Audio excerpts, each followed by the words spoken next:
Boy, here we go again, but просто хората Дания. Днес ще направя един сол трип.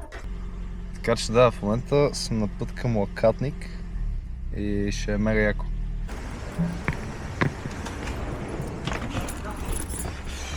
Взех си някакви страшни пустики от Фантастико.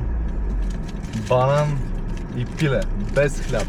В такива работи. Да, следващата спирка Лакатник, сол трип. Що ходя на сол трип? Преди го правих повече, ходих на дискотеки сам, не ме бъркаше. От 2 години не съм го правил, не излизам никъде сам и се чувствам леко гей. От време на време трябва да ходиш на соло трипове, за да ти растат ташаците, така работи света. Ако не ходиш на соло трипове, какво правиш с живота си? Нищо не правиш с живота си. Трябва да оголемиме сакалата, сеш се. Chicken break. Бати гадното пира.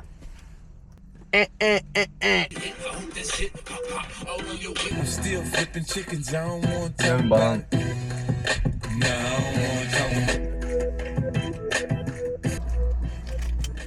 Добре, това трябва да имам начин да мога да се закрепи тук.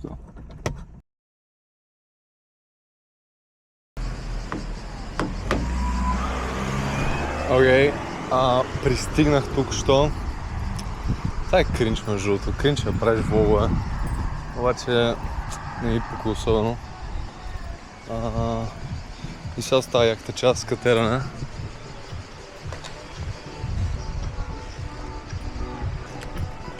Над яхта.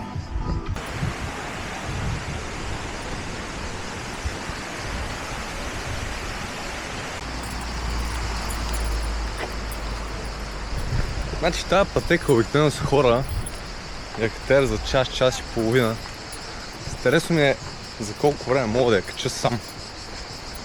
Така че това е предизвикателството. Ще пробвам да не спирам през цялото време, да стигна горе, да изям един хубав банан и след това да си хода, за да мога след това да тренирам. И това е плана. Peace! Оп, намерих някаква пещера.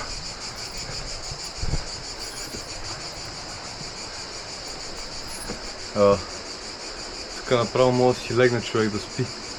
Да, тяхто. Тук имаме една много яка пейка. Ако си баба. Ама ние не сме баби. Така че атакуваме до върха. На върха на Лакатник има много як паметник. Това не е паметник всъщност. Нещо като крепост.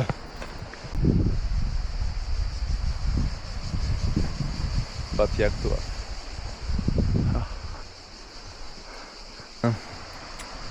Да. И от тук даже мисля, че мога да видим колата. Шип! Кола. Много се спирам. Атако на върха. Абе, какво ли да си е така преди 2000 години тук и гледаш тези неща и си ууу. Тук в тази пещера мога да спа, примерно. Това си мисли пещерните хора. А днес е още по-як ден за Лакатник, защото може да вали. Има го риска. Ако го нямаше риска, не знам дали ще да е толкова яко. Обаче според мен няма вали. В момента съм вир вода. Понеже заваля пак. Обаче си намерих шелтър. Поръчал съм го.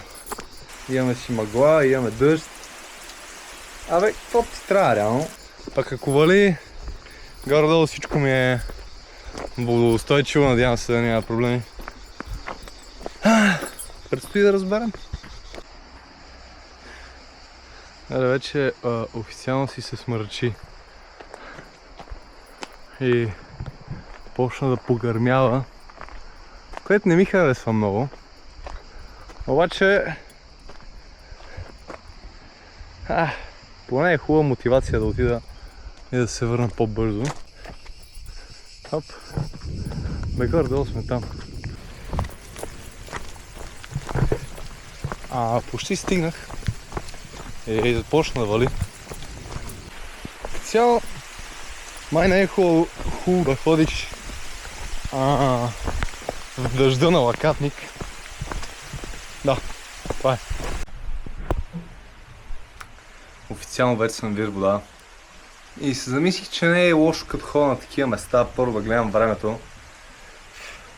Второ, да си взема резервна тениска. И това е, поне има къщичка, да рейтвам лакатник 9 от 10. Тениската вирвода.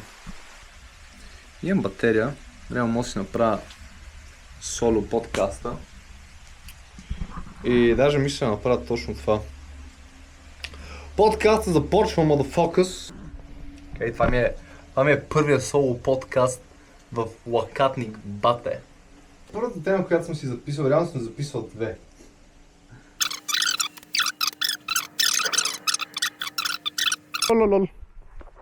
Трололололол. Най-якото нещо в гората е, че мога да крещиш някакви неща. Е така, примерно, голям ми е и никой не му пука, е такова. Реално, това не беше най-добрият трип. Започна в Кенефа, реално. Преди да тръгна имах разстройство. И прецених нещата, че ще вали, ще имам разстройство. Ако това стане не толкова лош трип, няма начин да има лош трип. И затова атакувах по какво атакувах? Добре, сега има грамотевици, към 5 обаче няма. Дай да направя трипчето. Fuck it. Не е толкова. Просто се кача догоре, ще го видя и ще слезна. Имам чувство, че е сейф. Имаме си мъгла, имаме дъжд. Да.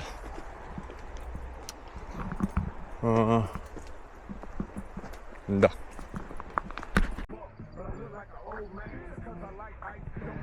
Почти стигнахме. Не знам дали се вижда. Ама за там сме тръгнали.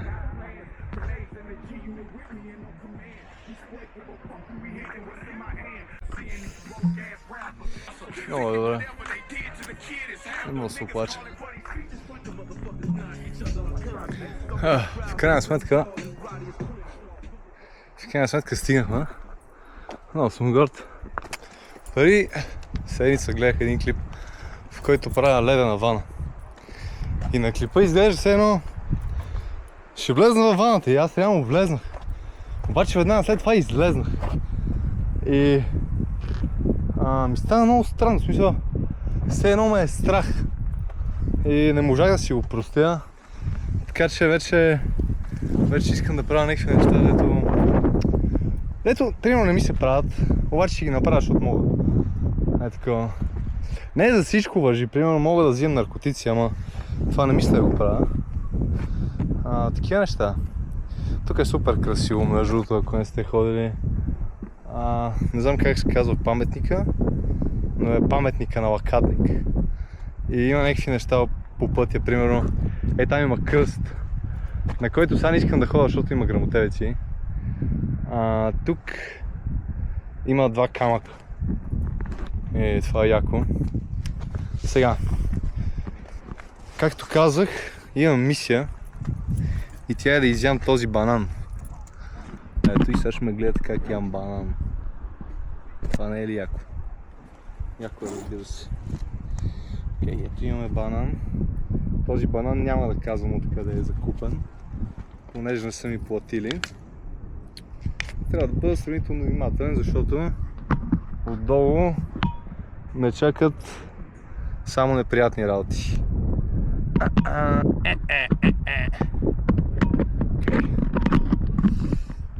Падянка. Нека да си поговорим за живота. Живота си върви.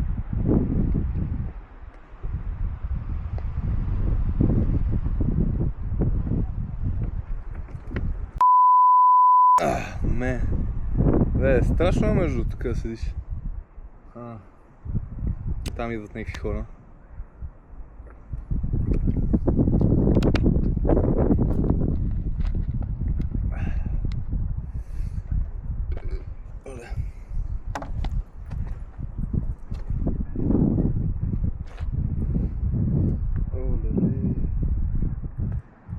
слезем додолу. Буквално това ми остана.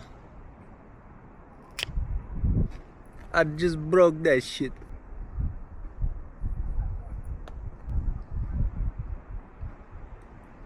Седиш на хълма и гледаш надолу. Представяш си колко малки са хората. Колко малки сме хората.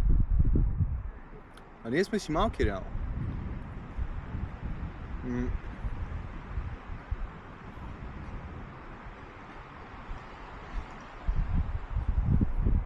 От тук додолу, ако падне такова камъче, приключва човек.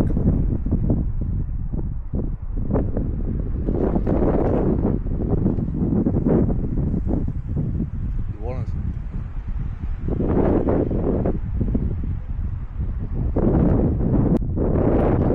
Знаете две неща. Първото е доста важно. Е да се прибера сравнително бързо, понеже съм мокър, вир вода. Не искам да настивам, затова ще побързам надолу. Так му ще видя за колко време реално мога да слезна. Втора стъпка след това е да отида на Муай Тай. Що ще ходя на Муай Тай? Защото е яко. Добре, ето е ситуацията. В момента съм вир вода. Красиво е всичко. Имаме си мъгла, имаме дъжд. Абе, какво ти трябва реално? Няма нужда да се оплакваме. Доволен съм. Така, случи се времето да се оправи. Вече да няма толкова дъжд. И продължаваме напред.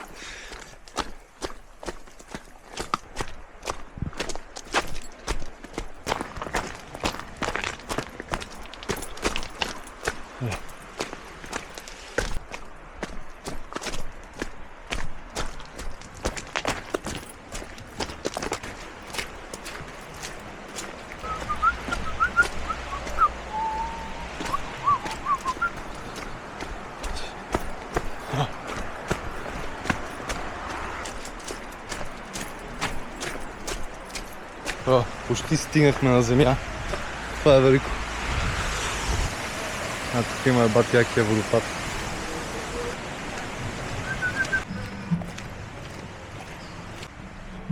Стигнахме. В крайна сметка трипа не беше лош. Не знам какво друго да кажа, реално да влогваш е хем яко, хем тъпо, защото винаги трябва да казваш нещо. Един вид да се обясняваш.